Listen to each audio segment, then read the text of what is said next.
Selamat petang, salam sejahtera.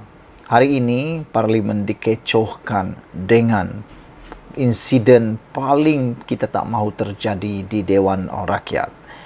Insiden ini berlaku apabila semua ahli Parlimen Perikatan Nasional keluar Dewan. Wah, boleh kata semua pembangkanglah keluar Dewan. Apa yang terjadi? Apa agak-agaknya insiden yang berlaku ini menyebabkan Dewan Rakyat kecoh? Saudara-saudara sekalian, sebelum kita teruskan ulasan kali ini, sila tekan butang subscribe. Tekan butang subscribe itu percuma. Tinggalkan komen Anda. Pada pendapat saya, tindakan ahli-ahli parlimen keluar Dewan adalah satu tindakan yang tidak bertanggung jawab. Kerana apabila itu dibuat, tentulah ia memberikan satu bayangan yang tak baik kepada rakyat. Satu tanggapan yang tidak elok kepada rakyat berkaitan dengan ahli politik Malaysia.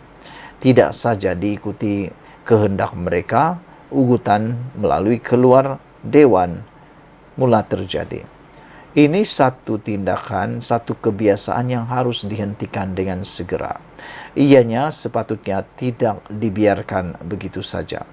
Syukurlah, tindakan timbalan Speaker Dewan Rakyat yang tegas membuatkan perkara ini bukan lagi menjadi satu ikutan.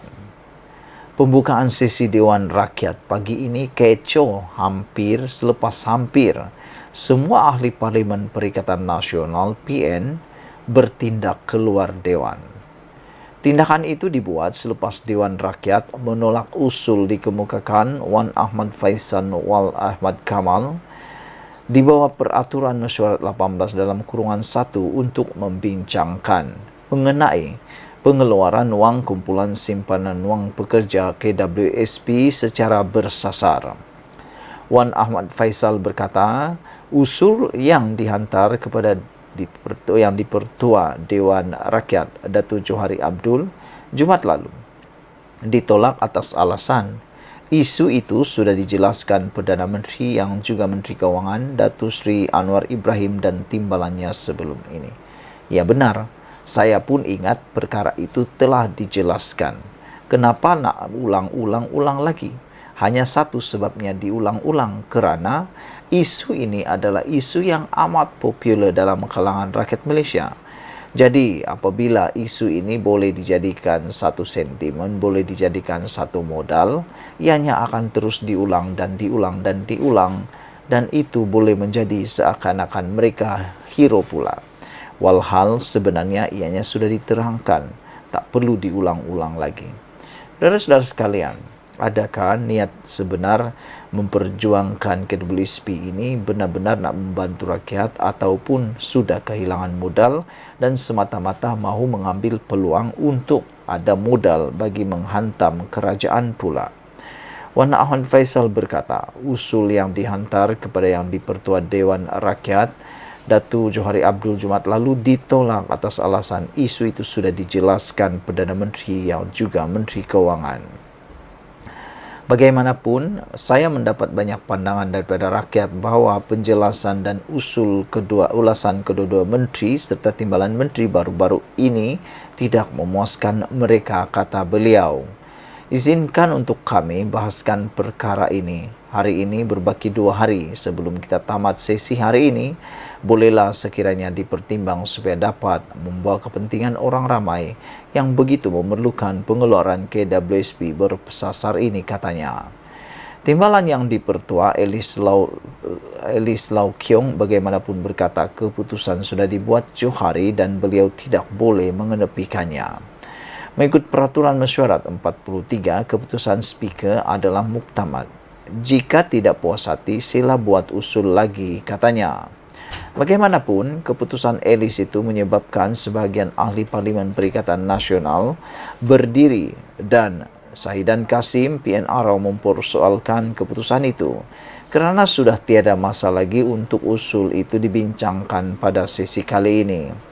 Elis tetap tegas dengan keputusannya menyebabkan ahli Parlimen Perikatan Nasional keluar Dewan sebagai tanda protes.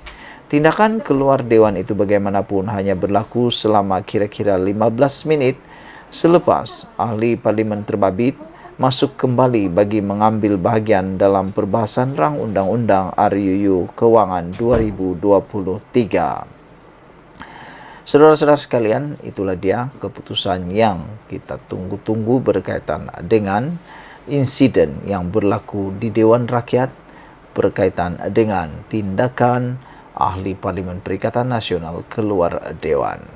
Itu kita terus ulasan selepas ini.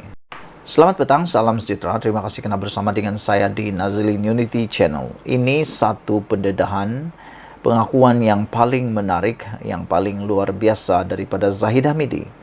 Sebelum kita teruskan isu dan ulasan pada petang ini, jangan lupa tinggalkan komen anda, tekan butang subscribe. Tekan butang subscribe itu percuma. Hari ini, Sanusi membuat satu pengakuan yang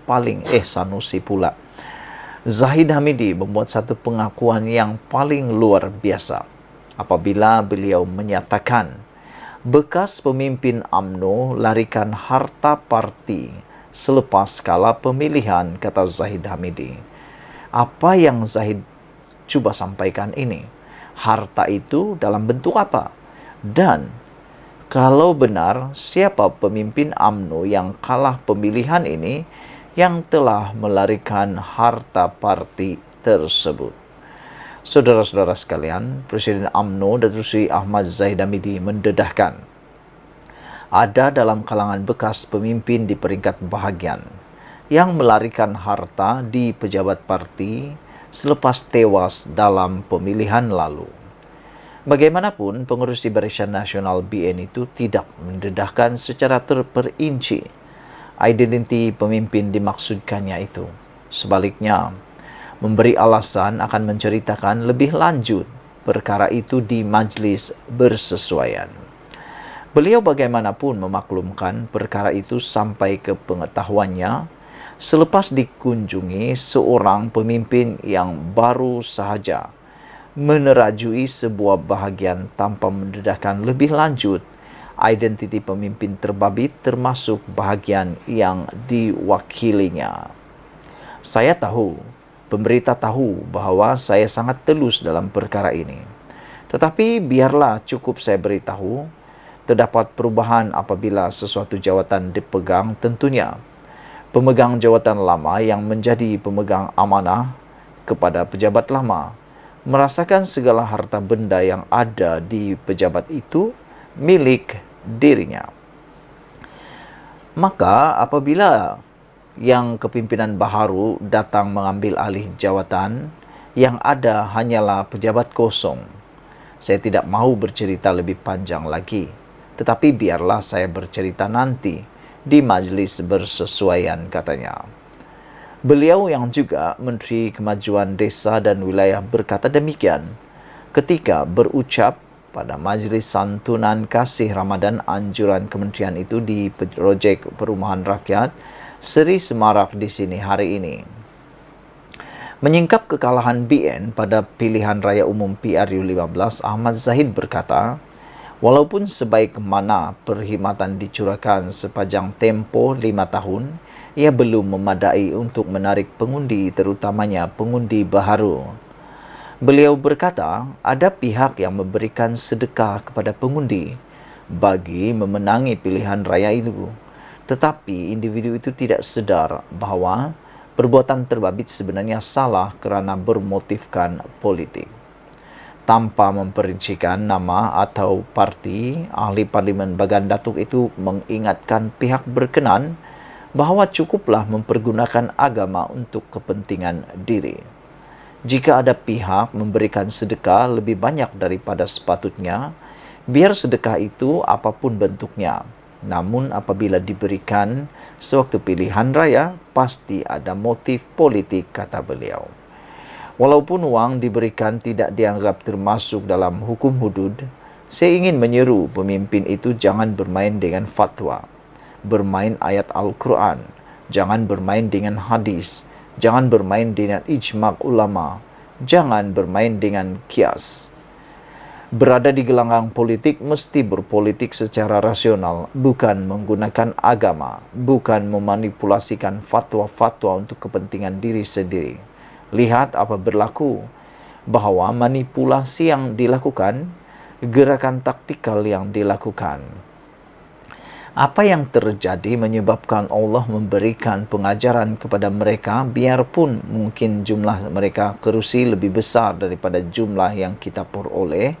Hakikatnya, yang kecil menjadi kerajaan dan yang banyak kerusi di pihak pembangkang. Itu adalah hukum Allah yang pasti, dan terimalah akibatnya, kata Zahid Hamidi. Sekian dulu untuk kali ini. Jangan lupa tinggalkan komen Anda, tekan butang subscribe, ikuti terus ulasan selepas ini.